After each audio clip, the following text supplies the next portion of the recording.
everybody, we are live. This is your host, Christopher S Rutter, coming back with another episode of Telling You Like It Is. Returning, if you will. Last week's run through was basically just a trial run, make sure that we had all the technology and everything lined up properly. I want to make sure that we have it going to the multiple channels. It's currently going live to the Christopher S Rutter is Telling You Like It Is news page. It's also going to the YouTube page, and it's also going out on X, formerly known as Twitter. So with all that being said, welcome to the show, and just want everybody to know I really appreciate everybody tuning in and looking at the content that's been put out for the past few months with Telling You Like It Is from me. I know that a lot of the posts that I put up are both political, some of them are motivational, some of them are self-help related, some of them are personal.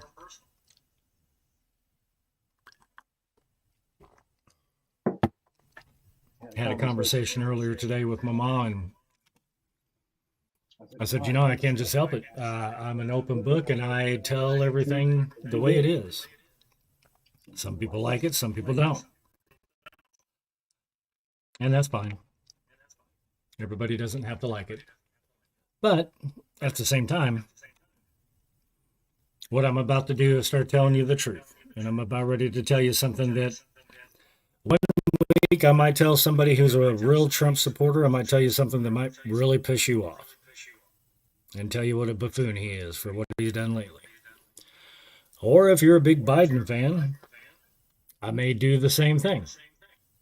One week to the next, just depends on what's going on. I'm going to look at what the real result is for us as Americans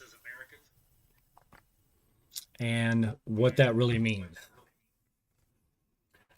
And at the end of the day, getting the truth is much more important, I think, than just being told bullshit. Because that's what you get from the mainstream media.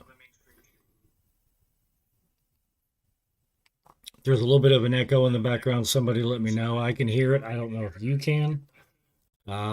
That's just dealing with the dual cameras, I guess.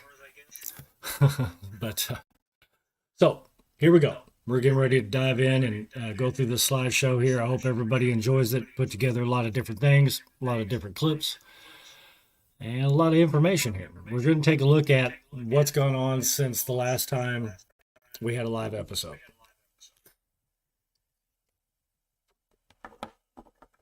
We're going to cover what it's looked like under the auspices of Joe Biden being the current president of the United States, and what it's been like. So one of the first things that we have, of course, is that the show is brought to you by StreamYard. That's who actually does the video and does the audio with it. Also, the rebroadcast is going to be on every one of the Facebook channels. It's also going to be on Twitter again. It will be on Rumble. It will be replayed again on YouTube, as well as pretty much every podcast platform that you can think of. All the ones that support video currently are Spotify and Amazon. All the rest of them that are audio only, Apple, Google, iHeartRadio, so on and so forth. Those will all be out Monday.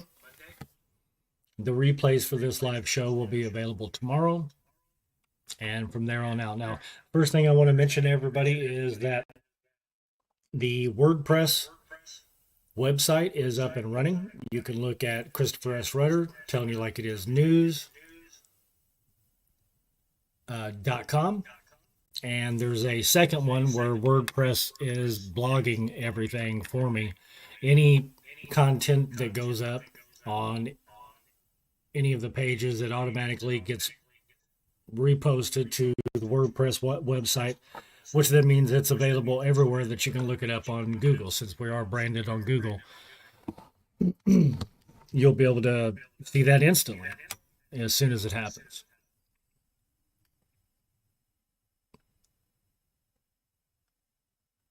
I'm going to do one thing real quick because this echo is really kind of killing me here. So I don't know for sure if that's really what's you're hearing, but I want to make sure that it isn't what you're hearing before we go any further.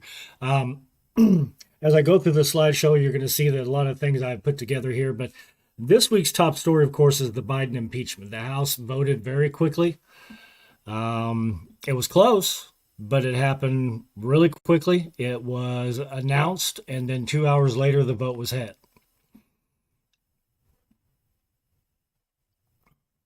Now, when the Biden family is accused, it's always the narrative that the big guy had no knowledge of any such events, but that gets proven false time after time after time, with embarrassing snafu and misstep uncovered every step of the way.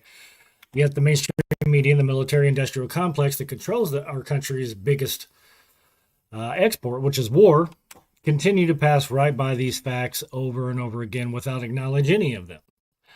They don't act like any of it's actually happened. So, Hunter Biden, what was he doing in China and Ukraine?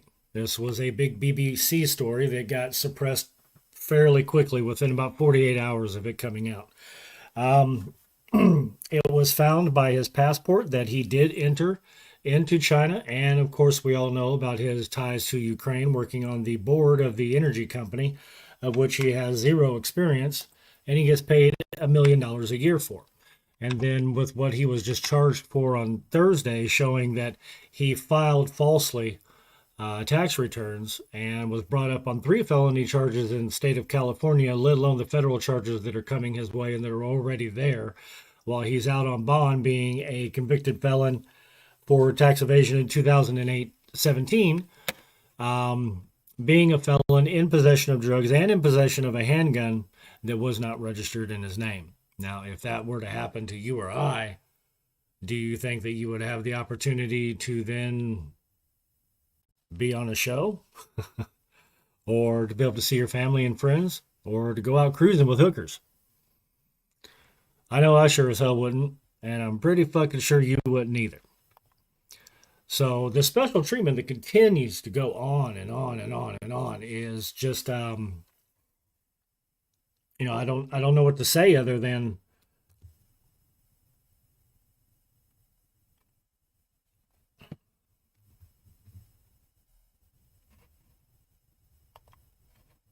well, that's going to be something that we have to figure out. Bear with me for just a second here while I'm going through the deck. Wanting to see how this works. Okay. Okay, so I put the videos in place, and they may not have the opportunity to run the way that I had expected them to. So these things do happen. Nobody freak out. I'm not freaking out. It just happens sometimes. It is what it is, but we will get through it. So basically, this is Hunter Biden. He defies a federal subpoena amid the impeachment inquiry. The House and Congress subpoenaed him to come and testify, and he just flat out refused. And he gives a press conference saying that, he's going to show up and tell the truth, and he's going to tell everybody what happened, that his father had no knowledge of his improprieties, that he mishandled funds, and the big guy didn't really know anything about it. That's always the story, right? That's what they always say. Hunter gets caught with his hand in the cookie jar or with photos of him and a hooker or an underage girl, whatever the case is. And every single time it's, dad didn't know what was going on. So it's all good. Any accusation or a challenge of his authority is basically instantly repealed and told to, respect my authority. But as each one of these charges come out, each one of these things happen, one thing at a time, Hunter claims that he was irresponsible with his finances, but it had nothing to do with his dad, the president. He was also in the middle of going through a horrible addiction problem, which I can't say anything bad about. He who throws the first stone better live in a glass house. Now, I did crack once for about 8 months, so I know what it's like to go through this stuff. But at the same time, that can't always be your excuse for every little thing it is that you've done.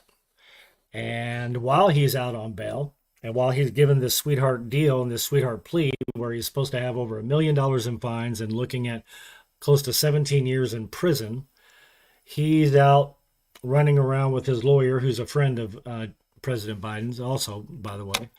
And they're hanging out at a little bungalow there in Florida, and Hunter's lawyer's seen out on the balcony just ripping a bong, and they're just partying it up. They got hookers and escorts coming and going. All of this was documented by TMZ and the local news. It's just incredible, just over and over again, how much they try to show or imply that they are above the law and its implications, that nothing applies to them the same as it applies to you or I. None of this mishandling of the money and influence was done with the big guy's knowledge. So Hunter is just a fuck up. Okay, I can't cast any dispersions there. Like I said, I'm not going to, but something has recently come to light that makes all this horseshit. And not only did Hunter and Joe enter into a deal knowingly committing coercion and deal with enemies of the state, possibly committing treason, there are approximately over 12,000 emails leading from Hunter to his two uncles, one of which I know is dead, so I'm not going to throw dirt on a man's grave. There's a tell-all book from Joe's illegitimate granddaughter, whom the family acts as if she doesn't exist because she was one of Hunter's oopsies from back in the day, whatever he was fucking up all the time when he was a crackhead. Approximately 28 fake holdings or shell company corporations that in total doled out over $175 million altogether. All originated from Hunter's laptop. You know, the one the FBI had for 18 months before the election and then claimed it never existed. Yeah, that one. But wait, this is where it gets really interesting. In America, on American soil, since these meetings with just Hunter occurred, China has managed to amass, are you ready? Over 380,000 acres of American soil. Some of it is prime farming acreage, and some of it not very far from some military and silo locations, which they came out and said we pose no military threat to anything that America has going on, and we're not going to use it for those reasons. But then we had the balloons flying all over the sky there this past summer, and everyone found out those were spy balloons the whole damn time. And they were coming from the property that China owns in America. Now, what's 380,000 acres actually really look like? What's that really look like in real terms? Before I answer that, let me show you this. It's not just some story I've come up with out of thin air. It's alarmingly been covered by NBC World News Tonight. In fact, they reported this 380,000 acres is just what's on record since January 1st of 2022. So in the past almost 2 years, they've amassed almost 400,000 acres that we know of. Now, what prominent figure in all this became leader of the free fucking world coincidentally at the same time? It was good old Joe Oatmeal for Brains Biden. So whenever he steps into office, all of a sudden China starts acquiring all of this land en masse. So the impact of Chinese ownership on U.S. farmland is that it sheds lights on the impact this ownership has on the agricultural landscape and raises important questions about security and national security. The fact that this farmland is now not being used for farming like it was before, for domestic food production, and the impact that's going to have on the economy. That we need to be very careful here in considering the policies and ensure that a sustainable and secure security is there for our future. And if I was an enemy of the state and I had endless money, and the best thing I would do would be just come in and fuck with the ecosystem. Fuck with the food supply, fuck with transportation, fuck with all of that. And next thing you know, you've taken down a world power from inside its own borders without really even shooting a single bullet. So the question really is, what's 380,000 acres really look like? Well, this right here is a map of Indiana. This comes from the Department of Agriculture from the state of Indiana from 2020. And this shows those little black dots, shows all the acreage where all of the wheat is grown here in Indiana. I chose Indiana because obviously I live here in Indiana. And as I look out my window here, I can see fields where they took down corn this year. Last year they had wheat up. There's 290,000 acres total in the state of Indiana farmed for wheat. Now, to put that in perspective for you, those 290,000 acres of wheat that's farmed every year just in the state of Indiana could feed the entire nation.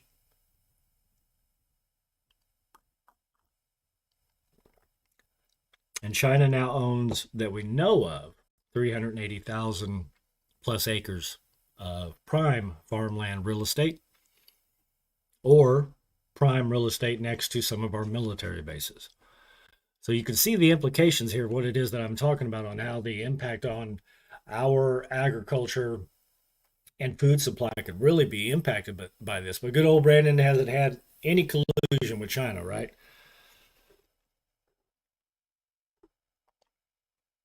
Now this video, I'm not going to be able to get it to play there, but I'll have to figure that out on the next show there. But basically, he gets pissed off and goes off on a reporter for asking him about these accusations of being tied in with China and the money that he and his family received, which altogether, the best anyone could tell to this point, is a little bit over $12 million. Now, Hunter Biden, second son of the U.S. president, is being investigated by the Justice Department about his finances, including, to the U.S.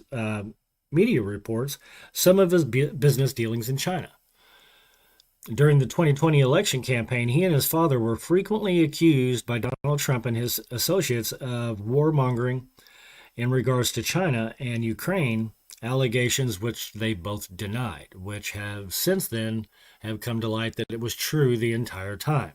The New York Post reported on an alleged email which an advisor from a Ukraine energy company, Rusamia, which is the apparently where Hunter is on the board of directors, where he makes $1 million a year, that they invited him to meet his, he invited them to meet his father if they made a small donation of $1 million. Of course, 20% of that gets kicked back up to the big guy there. So, and this is his national security advisor saying she has no idea what anybody's talking about. So this is just a case of, this is just coincidence, right? It's all coincidental. Surely, if anything like this has happened before, we'd know about it, right? Using his position to influence and gain money is beneath the Biden family.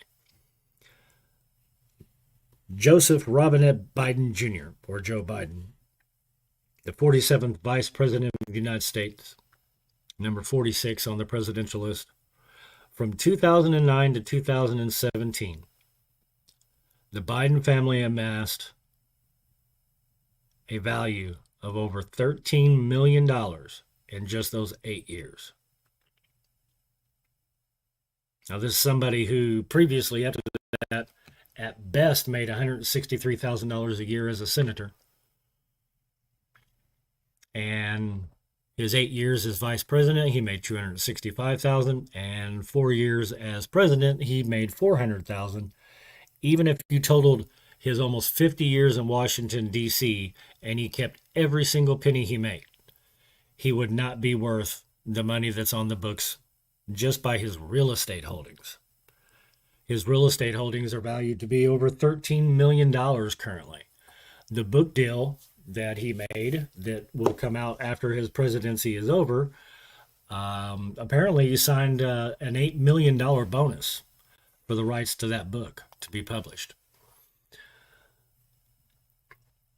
Now, Biden hasn't ever been connected to coercion or bribery in any way, shape, or form. He's the middle class working man. That's what he likes to call himself, middle class Joe. In this video, of which I'm not going to be able to get to play here in just a second, is going to show you that he had a conversation with the president of Ukraine, which coincidentally at that point in time was Zelensky. He had just been elected. And winning that election comes on the heels of him playing president on a reality TV show.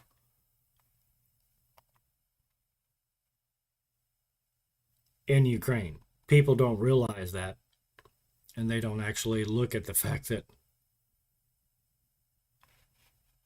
that's how he got the job, because he played the role so well. It's absolutely amazing, mind-blowing. But the House votes the Biden impeachment inquiry. Like I said, this is done very quickly. Nobody had any idea. And Joe Biden is and has been for 50 years untouchable. But now the media is starting to ask him those tough questions that they should have been asking the whole time. And he gets really pissed when they ask him about this stuff. It's actually kind of funny to see whenever he goes off the deep end and really loses his cool with a lot of these reporters. It happens quite frequently anymore. Now, the fact that the slides are not going to be playing here properly, that's something I should have checked out before we jumped into the show here, I guess. Really missing a good scene here. This is Matthew McConaughey in a very famous scene where he says the laws of the jungle are when it's time to eat, the lion fucking eats. Because somebody's explaining to him how he should be acting, that acting this way is beneath him. And I'm... based on everything that's come out in the past year and a half, that's got to be what it's like dealing with Joe Biden. If he wants something, he's damn well going to take it. And there ain't nothing you can do that's going to stop him. Nobody's done it yet, at least. And with his word as a Biden, you can count on that. He guarantees that what he says is going to happen, happens. His children being indicted left and right, which is totally fair. You know, Hunter Biden gets subpoenaed by Congress to come and do testimony, and he does a big press conference where he says, that's what I'm going to do. I'm going to go in there. I'm going to tell the truth. I'm going to tell nothing but the truth, the whole truth. And they're not going to like hearing what I have to say because my father had no knowing or no knowledge of any of the financial implications that you guys are saying that I'm responsible for. He's falling on the sword, so to speak. But time and time again, evidence comes out showing us that that's really a fucking lie. And this is a press conference. Sucks that I'm not going to be able to pull this up for you here real quick. I'll see if I can pull the audio up here real quick because this is very, very defining to tell you what's been going on here and the fact that he's protected in such a way. Give me just a second here. Let me see if I can get this sucker to pull up.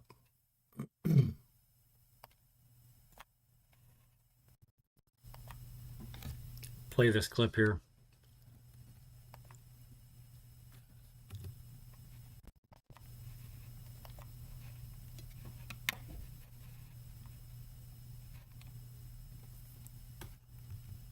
Well, maybe. Maybe not. We'll see.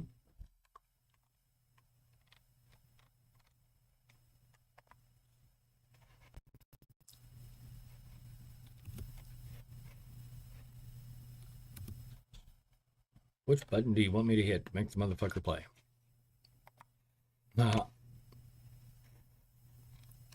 All right. That's something I'm going to have to fuck with next time here. So, with all of that being said, the whole point of the show here today was to get everybody caught up on what's been happening since the last time we had a live show. And cover everything that's been going on with the Biden family the entire time right underneath everybody's nose. And they deny, deny, deny, deny, deny. And while they do, the media has basically cooperated the entire time until the past 3 months, where it's becoming just enough is enough. His approval rating has dropped so low that they can't keep just acting like it didn't happen. And with all of this evidence in place, my question to everybody is pretty simple, really. Keep in mind, the laptop story in 2020 that they said was fake news ends up being true, and the FBI had possession of it for over 12 months, almost 18 months, prior to the election, and they denied being able to even know if it's fake news or not. The same laptop that when America was polled afterwards and asked, had they known the laptop story was actually true, the voters who were on the fence, over 70% of them said they would not have voted for Biden. And then they wonder why people all across the country question the legitimacy, and then we're labeled as terrorists if we question anything that the White House says. There's a file on me with the FBI because I've had all of my channels taken down. And 185 Americans remain in jail to this day without ever seeing a judge or having a trial, having bail set, as a result of just being at the Capitol on January the 6th. And over 14,000 hours of video footage was just released about 2 months ago showing the inside of the Capitol and all of this violence and all of these people dying and all of these people died on January the 6th, don't you know? Well, actually, one lady was shot in the face whenever she was hiding in the bathroom from the police. She was unarmed. She was a Marine, a decorated Marine at that. Shot in the face whenever she's saying, I'm unarmed, begging for, please don't fucking shoot me. And an officer who was there died a few days later from complications of having a stroke. So, yeah. A lot of fucking people died on January 6th. And then come to find out Pelosi stood down the National Guard and told the Capitol Police to go ahead and exit the grounds. Don't worry about being here. Just let what happens happen.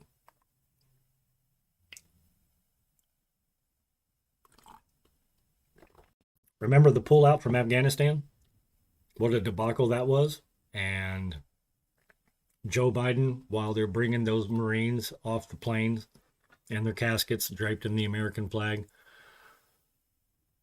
checks his watch. I mean, even if you made this shit up, it wouldn't be believable that somebody who's the leader of the free world acts this way publicly on camera, shaking hands of people who aren't there, asking for someone to raise their hand who's been dead for 2 years, not knowing which side of the stage to exit, falling downstairs. Now, Gerald Ford did that too. People made fun of him for doing it, so we should be able to make fun of Biden, but people say that's ageist. He is 82 years old, which kind of brings up the question of, well, if he's too old to talk about, doesn't that mean he's too old to do the fucking job?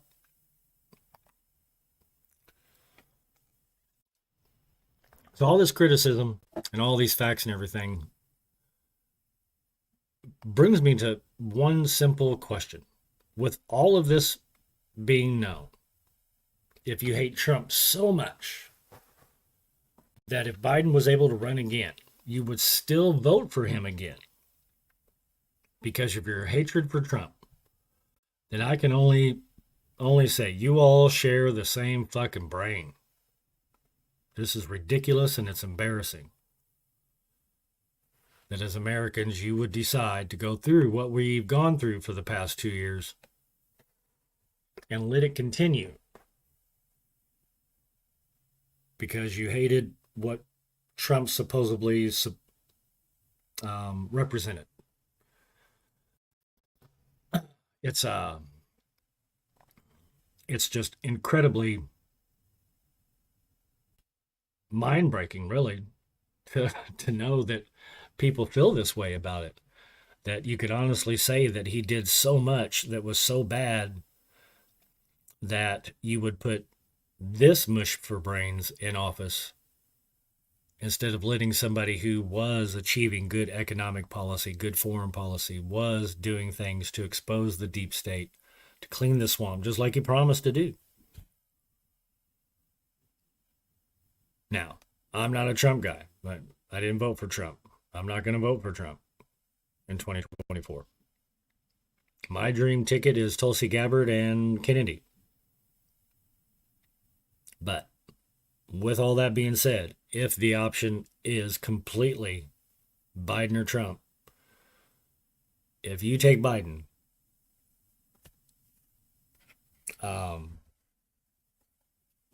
please don't let me know. Because I'm going to make so much fucking fun of you, it's going to be unbelievable. Anyways, I appreciate everybody who's tuned in. I know we didn't start the official time. We were supposed to go yesterday, but due to circumstances beyond my control, weren't able to. And today we got started off just a little bit late because we were doing the finishing touches on the deck, which we didn't get complete because obviously I wasn't able to play the videos that I had put in there. I have to figure out exactly what made that happen there. But for the next show, which is going to be Monday, the reason I recovered so much or covered so much that's happened with Biden over the past 2 years of his presidency, 3 years of his presidency, is Monday I'm going to be back with what's topical and what's currently going on. This has just been a recap of everything that's gone on since the last time we talked. So for everybody who tuned in again, I appreciate it. It's going to get better each time. We're going to find out where any of the difficulties are, any of the quality issues may be with video, things like that. Getting it all lined up, getting it all tuned up. Actually, I have access to IT people to be able to use, so I've got a lot for them to fucking look at on this one. But with that being said, till next time, keep your eyes open out there. It's get pretty messy. And don't forget your squeegee. Y'all have a good one.